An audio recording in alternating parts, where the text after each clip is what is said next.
नमस्ते आप सभी को। सबसे पहले मैं माफ़ी चाहूँगा कि एक दो दिनों में मैं वीडियो नहीं बना पाया। तो चलिए आज शुरू करते हैं भारतीय संगीत की उत्पत्ति के विषय में। संगीत कला की उत्पत्ति कब और कैसे हुई, इस विषय पर विद्वानों के विभिन्न मत हैं, जिनमें से कुछ उल्लेख इस प्रकार हैं। सुनिए तो फिर।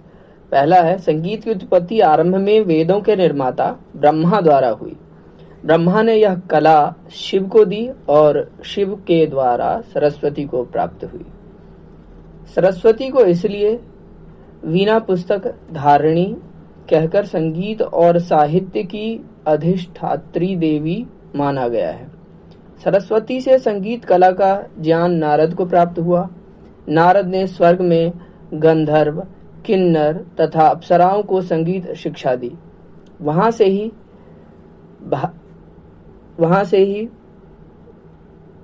भरत, नारद और हनुमान आदि ऋषि संगीत कला में पारंगत होकर भूलोक अर्थात पृथ्वी पर संगीत कला के प्राचार्थ अवतीर्ण हुए। दूसरा है, अन्य ग्रंथकार के मतानुसार नारद ने अनेक वर्षों तक योग साधना की। तब शिव ने उन्हें प्रसन्न होकर संगीत कला प्रदान की।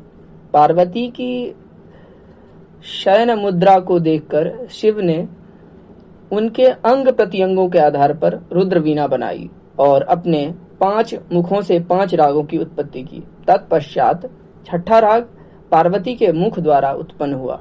शिव के पूर्व, पश्चिम, उत्तर और दक्षिण और आकाशोन्मुख होने से क्रमशः भैरव, हिंडोल, मेघ, दीपक और श्री राग प्रकट हुए तथा पार्वती द्वारा कौशिक राग की उत्पत्ति हुई।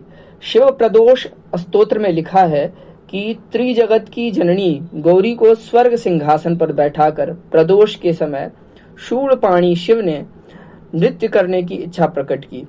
इस अवसर पर सब देवता उन्हें घेर कर खड़े हो गए और उनका स्तुति गान करने लगे। सरस्वती ने वीणा, इंद्र तथा ब्रह्मा ने करताल बजाना आरंभ किया। लक्ष्मी गाने लगी और विष्णु भगवान मृदंग बजाने लगे। इस नृत्यमय संगीत उत्सव को देखने के लिए गंधर्व, यक्ष, पतंग, उरग, सिद्ध, साध्य, विषाधर देवता, अप्सराएं आदि सब उपस्थित थे। तीसरा मत है, संगीत दर्पण के लेखक दामोदर पंडित, जिसका काल है सन 1625 ईस्वी, के मतानुसार संगीत की उत्पत्ति ब्रह्मा से हुई। अपने मत की पुष्टि करते हुए उन्होंने लिखा है, दृह्येत यद्विष्टं पृक्तं भरतेन च महादेवस्य पुरतस्तन् मार्गख्य विमुक्तदम्। अर्थात ब्रह्मा ने जिस संगीत को शोध कर निकाला, भरत मुनि ने महादेव के सामने जिसका प्रयोग किया तथा जो मुक्तिदायक है, वह मार्गी संगीत कहलाता है। इस विवेचना से प्रथम मत को कुछ अंशों में समर्थन होता है। आगे चलकर इसी पंडित ने 7 स्वरों की उत्पत्ति पशु पक्षियों द्वारा इस प्रकार बताई है।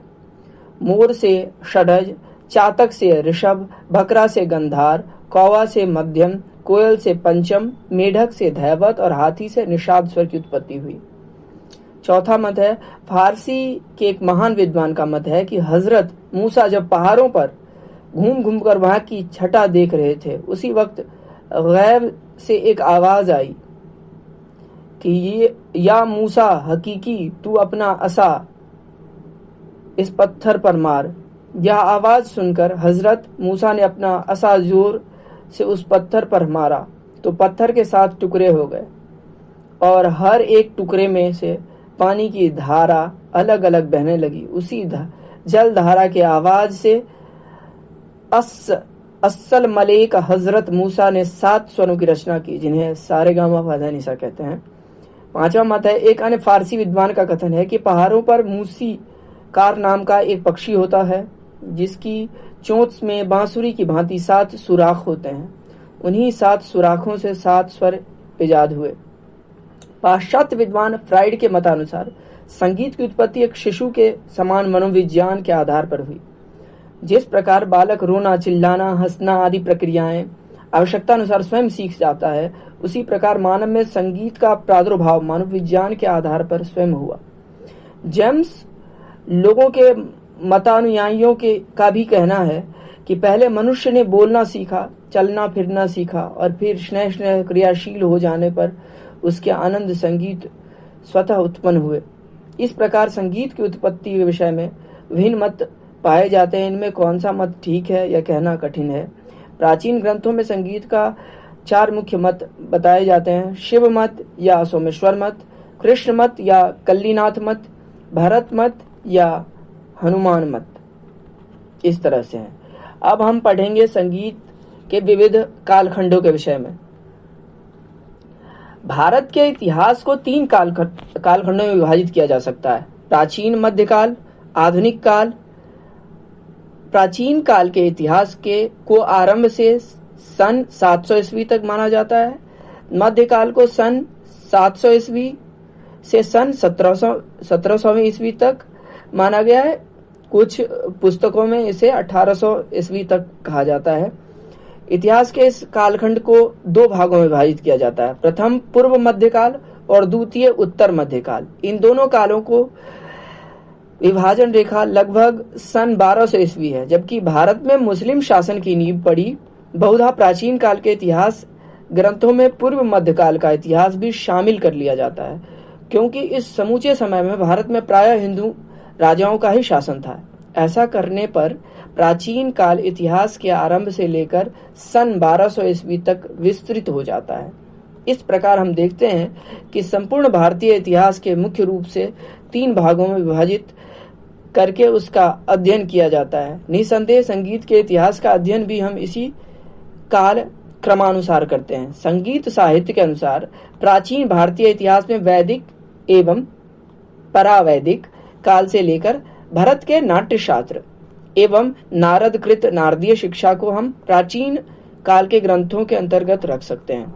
किंतु अगर हम इसको 12वीं ईस्वी तक विस्तृत करके इसी आधार पर अध्ययन कर लें तो इसमें जयदेव का गीत गोविंद, नारद का संगीत मकरंद एवं शारंगदेव कृत संगीत रत्नाकर के मध्यकाल का अंतिम और आधुनिक काल का प्रथम ग्रंथ भी कह सकते हैं।